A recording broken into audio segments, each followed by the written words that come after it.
जी बिस्मिल्लाहिर्रहमानिर्रहीम। सब तो पहले तो सब दोस्तों नूं अस्सलाम वालेकुम और सारे जलालपुर जट्टां दी अवाम नूं भी मेरी तरफों बहुत बहुत सलाम और सब दोस्तों नूं और सारे जलालपुर दी जट्टां दी अवाम नूं मेरी तरफों रमज़ान दी बहुत बहुत मुबारक। दोस्तों अज दी वीडियो का एक खास मकसद है और मैं सब दोस्तों अगे रिक्वेस्ट करना कि मेरी अज दी इस वीडियो नूं ज़्यादा तो ज़्यादा शेयर करियो सदका जारिया समझ के, शायद तुहाडे सदका जारिया करन दी वजह नाल किसी दा भला हो जाए। अप्रैल 1 नूं जुम्मे का दिन बनता है, पहली तरीक। मैं गरीबां मस्कीनां दे विच, ज़रूरतमंदां दे विच, ये सफैदपोश बंदे ने जिहड़े जलालपुर जट्टां दे जिन्ने भी है ने सब नूं राशन तकसीम करना चाहना वा और जेड़े जेड़े मेरा मैसेज सुनन वो पहली तरीक नूं आके मेरे घरों राशन लै सकते ने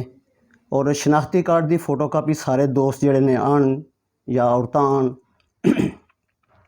शनाख्ती कार्ड की फोटो लाजमी लैके नाल आन। वो इस गल्ले कि मैं ये चाहना कि एक घर दा एक फर्द आवे राशन लैण वास्ते, ये ना होवे कि एक घर दे दो दो तीन तीन बंदे जेड़े ने वो राशन लैण वास्ते आ जान,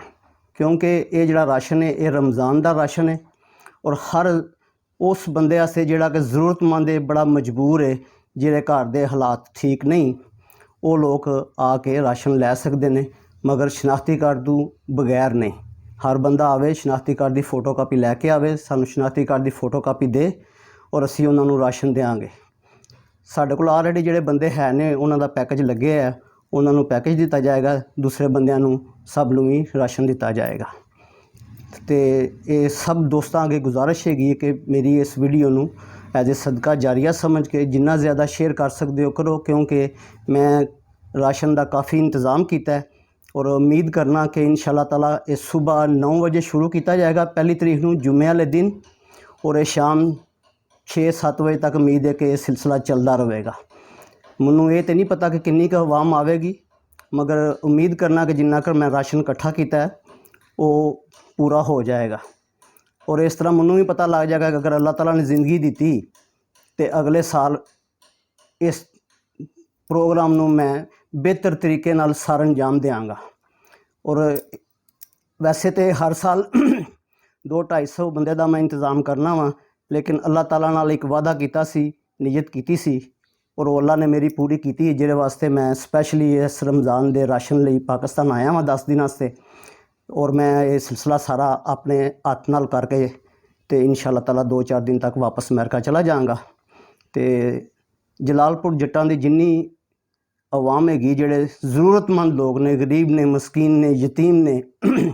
सफैदपोश लोग ने, वो आन आके राशन लैके जान। कुछ लोग ऐसे भी ने जलालपुर जट्टां च जिहड़े कि सामने नहीं आना चाहते अपनी सफैदपोशी की वजह नाल या अपना आप नहीं दसना चाहते। वो मेरा नंबर है 0300 299 4084 या हसन कंठ शौकतुल्ला कंठ का बेटा जिहड़ा है ओरे नंबर ते कॉल करो। नोकी बाटे वो भी इंचार्ज है, ओरे नंबर ते कॉल करके अपना फ़ोन नंबर दिओ, एड्रैस दिओ, उन्होंने लोगों के घर असी रात के टाइम राशन जिहड़ा है